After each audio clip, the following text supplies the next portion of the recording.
ಹುಬ್ಬಳ್ಳಿಯ ಬತುಲಾ ಕಿಲ್ಲೆದಾರಳ ಮತ್ತೊಂದು ಕಳ್ಳ ದಂಧೆ ಬಯಲಾಗಿದೆ. ಅಂಗನವಾಡಿ ಶಿಕ್ಷಕಿಯ ಮತ್ತೊಂದು ಕಳ್ಳಾಟ ಇದೀಗ ಬಯಲಾಗಿದೆ. ಸುವರ್ಣ ನ್ಯೂಸ್ ಬಯಲು ಮಾಡ್ತಾ ಇದೆ ಬತುಲಾಳ ಮುಖವಾಡ. ಸ್ಥಳೀಯ ಕಾಂಗ್ರೆಸ್ ಮುಖಂಡೆ ಯಾವ ರೀತಿಯಾಗಿರುವಂತಹ ಒಂದು ಕಳ್ಳ ದಂಧೆಯಲ್ಲಿ ತೊಡಗಿಸಿಕೊಂಡಿದ್ದು. ಕಾಂಗ್ರೆಸ್ ನಾಯಕಿ ಬತುಲಾ ಬಂಧನಕ್ಕೆ ಪೊಲೀಸರು ಇದೀಗ ಶೋಧವನ್ನ ನಡೆಸ್ತಾ ಇದ್ದಾರೆ. ಇನ್ನೂ ಕೂಡ ಆಕೆಯನ್ನ ಬಂಧನ ಮಾಡೋದಕ್ಕೆ ಸಾಧ್ಯ ಆಗಿಲ್ಲ. ಅಂಗನವಾಡಿಯ ಜೊತೆಗೆ ಮಹಿಳಾ ಮತ್ತು ಮಕ್ಕಳ ಕಲ್ಯಾಣ ಇಲಾಖೆಯ ಕಂಟ್ರೋಲ್ ಅನ್ನು ಕೂಡ ಈಕೆ ಹೊಂದಿದ್ಲು ಅನ್ನುವಂಥ ವಿಚಾರ ಈಗಾಗಲೇ ಬೆಳಕಿಗೆ ಬಂದಿದೆ.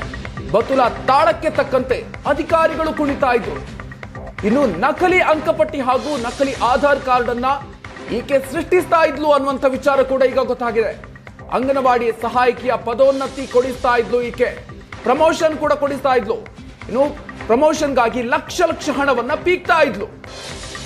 ಬತುಲಾ ಬಗ್ಗೆ ಬಾಯಿ ಬಿಡೋದಕ್ಕೆ ಅಧಿಕಾರಿಗಳು ಕೂಡ ಹಿಂದೇಟು ಹಾಕ್ತಾ ಇದ್ರು. ಇನ್ನು ಪ್ರಮೋಷನ್ ಮಾತ್ರ ಅಲ್ಲ, ಅಪಾಯಿಂಟ್ಮೆಂಟ್ ನಲ್ಲೂ ಕೂಡ ನಕಲಿ ದಾಖಲೆಯನ್ನ ಸೃಷ್ಟಿ ಮಾಡ್ತಾ ಇದ್ರು. ಇನ್ನು ನಕಲಿ ದಾಖಲೆಯ ಬಗ್ಗೆ ಗೊತ್ತಿದ್ರು ಕೂಡ ಅಧಿಕಾರಿಗಳು ಮೌನ ವಹಿಸಿದ್ರು ಅನ್ನೋದು ಇಲ್ಲಿ ಗಮನಿಸಬೇಕಾಗಿರುವಂತಹ ವಿಚಾರ.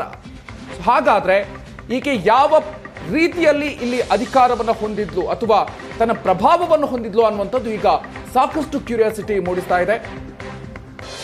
ಬನ್ನಿ ಬಗ್ಗಿನಷ್ಟು ಹೆಚ್ಚಿನ ಡೀಟೇಲ್ಸ್ ಕೊಡ್ತಾರೆ ನಮ್ಮ ಪ್ರತಿನಿಧಿ ಗುರುರಾಜ್ ಹುಗಾರ್ ಇದೀಗ ನಮ್ಮ ಜೊತೆಗೆ ಸಂಪರ್ಕದಲ್ಲಿದ್ದಾರೆ. ಗುರುರಾಜ್, ಇದೀಗ ನಕಲಿ ದಾಖಲೆಗಳನ್ನ ಸೃಷ್ಟಿ ಮಾಡ್ತಾ ಇರುವಂತದ್ದು ಕೂಡ ಇದೀಗ ಗೊತ್ತಾಗ್ತಾ ಇರುವಂತಹ ವಿಚಾರ.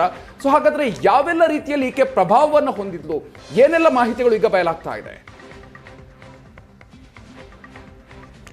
ಮಧುಕರ್, ಹುಬ್ಬಳ್ಳಿಯ ಅಂಗನವಾಡಿ ಹನ್ನಕ್ಕೆ ಕನ್ನ ಹಾಕಿದಂಥ ಕಾಂಗ್ರೆಸ್ ನಾಯಕಿಯ ಬಂಡವಾಳವನ್ನ ಏಷ್ಯಾನೆಟ್ ಸುವರ್ಣ ನ್ಯೂಸ್ ಸಾಕ್ಷ್ಯ ಸಮೇತ ಬಯಲು ಮಾಡಿತ್ತು. ಅದಾದ ನಂತರ ಪೊಲೀಸರು ತನಿಖೆಯನ್ನು ಕೈಗೊಂಡರು. ಸುಮಾರು 26 ಜನರ ಬಂಧನ ಕೂಡ ಆಗಿದೆ. ಇನ್ನು ತನಿಖೆ ಮುಂದುವರಿತಾ ಇದೆ. ಪ್ರಮುಖ ಆರೋಪಿ ಕಾಂಗ್ರೆಸ್ ನಾಯಕಿ ಬತುಲಾ ಕಿಲ್ಲೆದಾರ್ ಮತ್ತು ಆಕೆಯ ಪತಿ ಫಾರೂಕ್ ಎಸ್ಕೇಪ್ ಆಗಿದ್ದಾರೆ. ಮಹಾರಾಷ್ಟ್ರ, ರಾಜಸ್ಥಾನ, ಬೇರೆ ಬೇರೆ ರಾಜ್ಯಗಳಲ್ಲಿ ಸುತ್ತಾಡ್ತಾ ಇದ್ದಾರೆ. ಆಕೆಯನ್ನ ಬಂಧಿಸಲಿಕ್ಕೆ ಪೊಲೀಸರು ಒಂದ್ ಕಡೆ ವಿಶೇಷ ತಂಡಗಳನ್ನು ರಚಿಸಿ ಓಡಾಡ್ತಾ ಇದ್ದಾರೆ. ಇದರ ಮಧ್ಯದಲ್ಲಿ ಬತುಲಾ ಕೇವಲ ಅಂಗನವಾಡಿ ಮತ್ತು ಬಾಣತಿಯರು, ಗರ್ಭಿಣಿ ಸ್ತ್ರೀಯರಿಗೆ ಕೊಡುವಂತಹ ಪೌಷ್ಟಿಕ ಆಹಾರವನ್ನು ಮಾತ್ರ ಕದ್ದು ಸಾಗಿಸ್ತಾ ಇರಲಿಲ್ಲ. ಅಂಗನವಾಡಿ ಶಿಕ್ಷಕಿಯರ ನೇಮಕಾತಿ, ಪದೋನ್ನತಿ, ಮಹಿಳಾ ಮತ್ತು ಮಕ್ಕಳ ಕಲ್ಯಾಣ ಇಲಾಖೆಯಲ್ಲಿ ನಡೆಯುವಂತಹ ನೇಮಕಾತಿಗಳಲ್ಲೂ ಕೂಡ ಸಾಕಷ್ಟು ಪ್ರಭಾವವನ್ನ ಬೀರ್ತಾ ಇದ್ರು. ಅಷ್ಟೇ ಅಲ್ಲ, ಫೋರ್ಜರಿ ಡಾಕ್ಯುಮೆಂಟ್ಸ್ ಗಳನ್ನ ಸ್ವತಃ ಬತುಲಾ ಕಿಲ್ಲೆದಾರ್ ಕ್ರಿಯೇಟ್ ಮಾಡ್ತಾ ಇದ್ರು ಅನ್ನುವಂತ ಸಾಕ್ಷ್ಯಗಳಿಗೆ ಲಭ್ಯವಾಗಿದೆ. ಈ ಕುರಿತಂತೆ ಈಗಾಗಲೇ ಜಿಲ್ಲಾಧಿಕಾರಿಗಳು ಕೂಡ ಒಂದು ಲಿಖಿತವಾದಂತಹ ದೂರನ್ನ ಅಂಗನವಾಡಿ ಕಾರ್ಯಕರ್ತರ ಅಸೋಸಿಯೇಷನ್ ಕೂಡ ದೂರು ನೀಡಿರುವಂತದ್ದು. ಅದರಲ್ಲಿ ಪ್ರಮುಖವಾಗಿ ಅಂಗನವಾಡಿ ಕಾರ್ಯಕರ್ತರ ನೇಮಕ ಸಂದರ್ಭದಲ್ಲಿ ಏನ್ ಮಾನದಂಡಗಳನ್ನು ಅನುಸರಿಸ್ತಾ ಇದೆ ಅಂದ್ರೆ SSLC ಪಾಸ್ ಆಗಿರಬೇಕನ್ನುವಂಥದ್ದೇನಿದೆ ಅಂತ SSLC ಸರ್ಟಿಫಿಕೇಟ್ಗಳನ್ನೇ ನಕಲಿ ಮಾಡ್ತಾ ಇದ್ರು ಅನ್ನುವಂಥದ್ದು ಕೂಡ ಗೊತ್ತಾಗಿದೆ. ಅಷ್ಟೇ ಅಲ್ಲ, ಯಾರು ಸಹಾಯಕಿಯರಾಗಿದ್ರು ಅವರಿಗೆ 7th ಪಾಸ್ ಅನ್ನುವಂಥ ಒಂದು ಸ್ಟ್ಯಾಂಡರ್ಡ್ ಅನ್ನ ಸರ್ಕಾರ ಫಿಕ್ಸ್ ಮಾಡಿತ್ತು. ಅಂತವ್ರು ಸಹಾಯಕಿಯಾದಂತವ್ರಿಗೆ ಅಂಗನವಾಡಿ ಕಾರ್ಯಕರ್ತೆ ಆಗಲಿಕ್ಕೆ, ಶಿಕ್ಷಕ ಆಗಲಿಕ್ಕೆ ಪದೋನ್ನತಿ ಮಾಡೋ ಸಂದರ್ಭದಲ್ಲಿ ಒಂದು ಅಂತರ್ ಪ್ರಮಾಣ ಪತ್ರವನ್ನು ಕೂಡ ಫೇಕ್ ಆಗಿ ಕ್ರಿಯೇಟ್ ಮಾಡ್ತಾ ಇದ್ರು.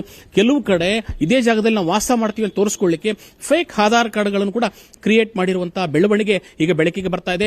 ಒಂದಲ್ಲ ಎರಡಲ್ಲ, ಸರಿಸುಮಾರು ಈಗ ಲಭ್ಯವಾಗಿರುವಂತಹ ದಾಖಲೆಗಳ ಪ್ರಕಾರ ಸುಮಾರು 30ಕ್ಕೂ ಹೆಚ್ಚು ಜನರ ಅಂಕಪಟ್ಟಿಗಳು ನಕಲಿ ಅನ್ನುವಂಥದ್ದು ಕೂಡ ಗೊತ್ತಾಗ್ತಾ ಇದೆ. ಬದುಕರ್, ಹಾಗಾಗಿ ಇದು ಆದರೆ ಬತುಲಾ ಕಿಲ್ಲೆದಾರ್ ಇದ್ದರೆ ಈಕೆ ಕ್ರಿಮಿನಲ್ ಆಟಿಟ್ಯೂಡ್ ಅನ್ನ ಹೊಂದಿದ್ಲು ಅನ್ನುವಂಥದ್ದು ಕೂಡ ಇಲ್ಲಿ ಗೊತ್ತಾಗ್ತಾ ಇದೆ. ಅಷ್ಟೇ ಅಲ್ಲ, ನೇಮಕಾತಿ ಸಂದರ್ಭದಲ್ಲಿ ಪ್ರತಿಯೊಬ್ಬರಿಂದಲೂ ಕೂಡ ಲಕ್ಷಾಂತರ ರೂಪಾಯಿ ಹಣವನ್ನ ಆಕೆ ಪಡೆದುಕೊಳ್ತಾ ಇದ್ಲು ಅಂತ ಹೇಳಿ ಪೊಲೀಸ್ ತನಿಖೆ ವೇಳೆ ಒಂದೊಂದು ವಿಚಾರಗಳು ಬೆಳಕಿಗೆ ಬರ್ತಾ ಇದೆ. ಹಾಗಾಗಿ ಬತುಲಾಳ ಬಂಧನಕ್ಕೆ ಒತ್ತಡ ಹೆಚ್ಚಾಗ್ತಾ ಇದೆ. ಪೊಲೀಸ್ ಕಮಿಷನರ್ ಈಗಾಗಲೇ ಹೇಳಿದರೆ ಪ್ರಮುಖ ಆರೋಪಿ ಮಾಸ್ಟರ್ ಮೈಂಡ್ ಅನ್ನು ನಾವು ಶೀಘ್ರದಲ್ಲೇ ಬಂಧಿಸ್ತೀವಿ ಅನ್ನುವಂತ ಭರವಸೆಯನ್ನು ಕೊಟ್ಟಿದ್ದಾರೆ. ಆದರೆ ಪೊಲೀಸರಿಗೆ ಚಳ್ಳೆ ಹಣ್ಣು ತಿನ್ನಿಸಿ ಹೊರ ರಾಜ್ಯದಲ್ಲಿ ಆಕೆ ಓಡಾಡ್ತಾ ಇದ್ದಾಳೆ. ಹಾಗಾಗಿ ಬತುಲಾ ಕಿಲ್ಲೆದಾರ್ ಎಷ್ಟರ ಮಟ್ಟಿಗೆ ಪ್ರಭಾವಿಯಾಗಿದ್ಲು ಅಂತ ಹೇಳಿದ್ರೆ ಮಹಿಳಾ ಮತ್ತು ಮಕ್ಕಳ ಕಲ್ಯಾಣ ಇಲಾಖೆಯ ಬಹಳ ಪ್ರಭಾವಿಗಳು ಆಕೆಗೆ ಬೆನ್ನಿಗೆ ನಿಂತಿದ್ರ ಅನ್ನುವಂತ ಸಂಶಯಗಳು ಹುಟ್ಟುಕೊಳ್ತಾ ಇದೆ. ಯಾಕಂತ ಹೇಳಿದ್ರೆ ದೂರು ದಾಖಲಾದ ನಂತರ ಕೂಡ ನಕಲಿ ಅಂಕಪಟ್ಟಿಗಳಾಗ್ಲಿ, ನಕಲಿ ಆಧಾರ್ ಕಾರ್ಡ್ಗಳಾಗ್ಲಿ, ನಕಲಿ ಅಂತರ್ ಪ್ರಮಾಣ ಪತ್ರಗಳ ಬಗ್ಗೆ ತನಿಖೆ ಯಾಕಾಗ್ಲಿಲ್ಲ ಅನ್ನುವಂತ ಸಂಶಯ ಇಲಾಖೆಯ ಹಿರಿಯ ಅಧಿಕಾರಿಗಳ ಮೇಲೆ ಮೂಡ್ತಾ ಇದೆ.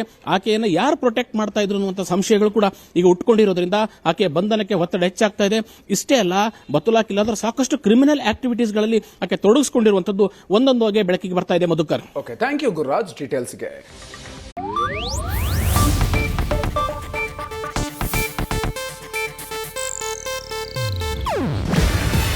ಇದು ಏಷ್ಯಾನೆಟ್ ನ್ಯೂಸ್ ನೆಟ್ವರ್ಕ್ ಪ್ರಸ್ತುತಿ. ನೀವು ನೋಡ್ತಿದ್ದೀರಾ ಏಷ್ಯಾನೆಟ್ ಸುವರ್ಣ ನ್ಯೂಸ್.